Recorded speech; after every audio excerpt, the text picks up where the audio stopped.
शेतकरी मित्रांनो रामराम. ही आहे गोदावरी तूर, गोदावरी 2013-41. वसंतराव नाईक मराठवाडा कृषी विद्यापीठाने विकसित केलेली ही तूर आहे. 165 ते 170 दिवस असा कालावधी असणारी ही तूर आहे. ह्या व्हिडिओतून ह्या तुरीविषयी आपण माहिती जाणून घेऊया. सप्टेंबर महिन्यापर्यंत सरासरीच्या 150% अधिक पाऊस झाल्यामुळं ह्या तुरीची वाढ काहीशी कमी झालेली आहे, पण एकंदरीत आजची परिस्थिती चांगली आहे. या तुरीला 4 एकरमध्ये आत्तापर्यंत केवळ 12-32-16चे 2 पोते खत देण्यात आलेलं आहे. मागच्या अनेक वर्षानंतर मी पहिल्यांदाच खताचा वापर केलेला आहे आणि 2 वेळेस शेंडा खुडणी केलेली आहे. सततच्या पावसामुळे तण व्यवस्थापन करणे शक्य झालेले नाही. आपण पाहू शकता शेतामध्ये बऱ्यापैकी तण दिसत आहे.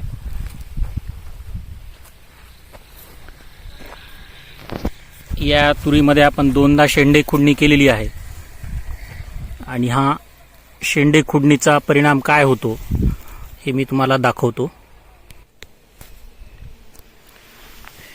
हे लगतचे 2 झाडं जर आपण पाहिले, हे झाड आणि हे झाड, तर यामध्ये उजव्या हाताला असलेल्या झाडाची आपण शेंडे खुडणी केलेली नाही, तर डाव्या हाताला असलेल्या झाडाची आपण शेंडे खुडणी केलेली आहे. त्यामुळे यास आलेले फुटवे आपण पाहू शकता.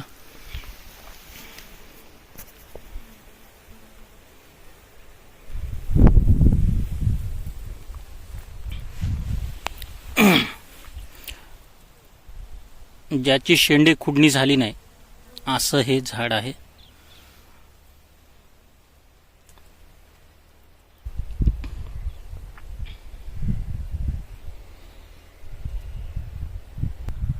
साधारणपणे 6 फूट बाय 6 इंच अशी टोकन यंत्राने टोकन करून घेतली होती, पण पावसामुळे उगवण शक्ती बरोबर न झाल्यामुळे तूर डबल टोकन करण्यात आली आणि त्यामुळे 6 फूट बाय 6 इंचावर एक न झाड जाता 2 ओळीतील अंतर 6 फूट जरी असले तरी 2 झाडातील अंतर कमी अधिक आहे.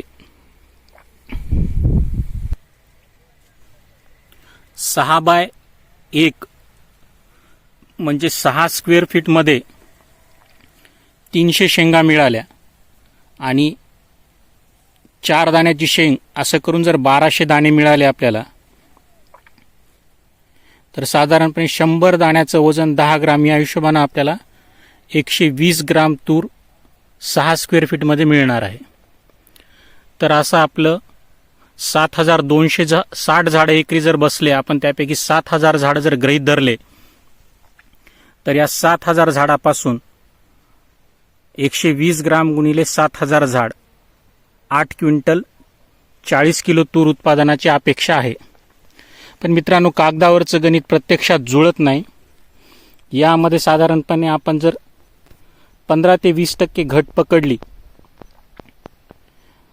तर एकरी 6 ते 7 क्विंटलच्या दरम्यान आपल्याला ह्या तूर पिकाचं उत्पादन येऊ शकतं. ही आपली कागदावरची थेरी आहे.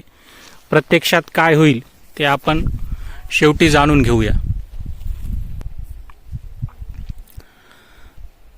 मागील वर्षी तूर पीक 8 फूट बाय 1 फूट या पद्धतीने लागवड केली होती. एका झाडास सरासरी 400 शेंगा याप्रमाणे एकरी 8 क्विंटल उत्पादन मिळाले होते. यावर्षी सततच्या पावसामुळे तूर पीक मागच्या वर्षीच्या तुलनेत वाढलेले नाही, पण 2 ओळीतील अंतर कमी केल्यामुळे एकरी झाडाची संख्या अधिक आहे. शेंडे खुडणीबद्दल अजून एक विशेष असं की शेंडे खुडणी म्हणजे केवळ फुटवे वाढवणे नव्हे, तर कमी जागेमध्ये आपण तूर पीक घेऊ शकतो.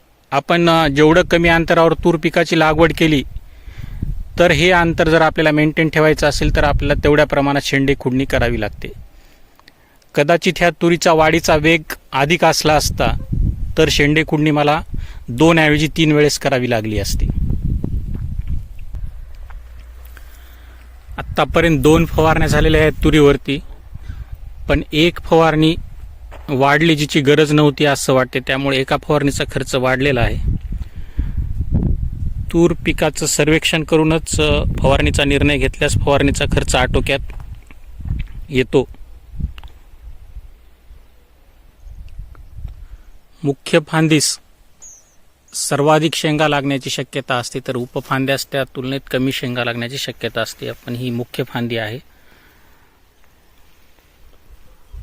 आणि ह्या बाकीच्या उपफांद्या आहेत, त्यांना कमी शेंगा लागण्याची शक्यता आहे.